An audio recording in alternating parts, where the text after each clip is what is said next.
Trinity shattered the veil, seeking justice for warlock atrocities revealed in ghostly visions. Guided by a message, Reece journeyed to find her. Trinity repurposed warlock relics into tools of rebellion, becoming a crowned warrior. Reece fought fiercely against warlocks who cursed her name, declaring her his own. In the Warlock Archive, they inscribed the names of the lost, uncovering a painful connection for Kale, his brother, Kalandros. Reece found a statue of Trinity, not as a goddess, but a warning. During the Hollow Hour, their minds connected, drawing Reece to her.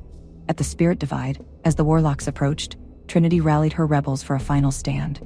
Across the divide, their eyes met, a beginning, not a reunion. As dawn breaks, what will the warlocks bring? And can their bond withstand the coming war for the fate of magic itself?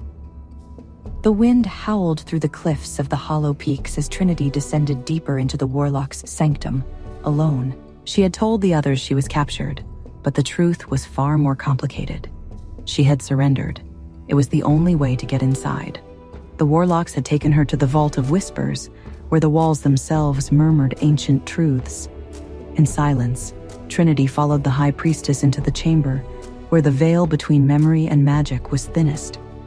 There, they performed the rite of unsealing. Pain, light, 1,000 voices, and then, a name, not Trinity, Seraphine. She collapsed, and the memories were no longer someone else's. They were hers. Reece jolted awake. He sat by the fire, heart pounding. Another dream, no, not a dream, a memory, but it wasn't his. He'd seen Trinity in white robes, younger, standing in a temple carved from moonstone. Her name was different. Her eyes were the same. Juniper watched him warily. That's the third night you've had visions. Reece, these aren't just dreams, are they? He didn't answer, because he saw the warlocks there too, in the past, and Trinity was not their prisoner. She was their prophet. Trinity, or Seraphine, stood before the grand mirror. It shimmered, revealing the first life she had lived, before the wolves, before the resistance. She had been the chosen oracle of the warlocks. She had seen their fall and betrayed them. And in punishment, they had sealed her memories, wiped her identity, and exiled her soul into a new life. Her life as Trinity. Why show me this now? She asked the High Priestess. Because it is time for you to choose who you truly are. Trinity clenched her fists. Then I choose both.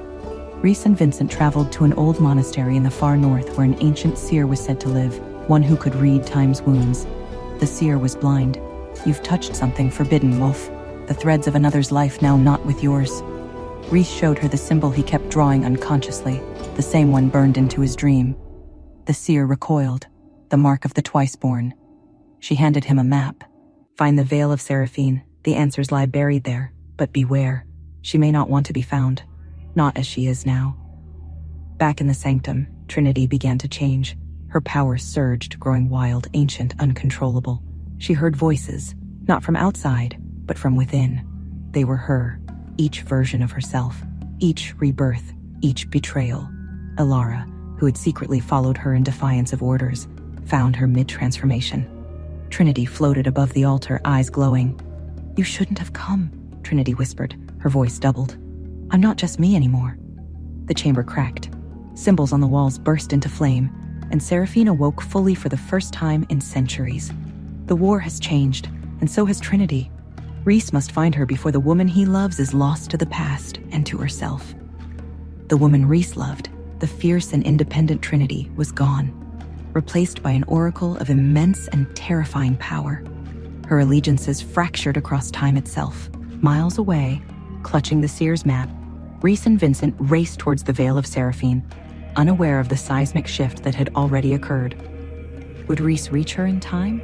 Could he possibly pull her back from the precipice of her past? Or was Trinity lost forever, swallowed by the resurgence of Seraphine?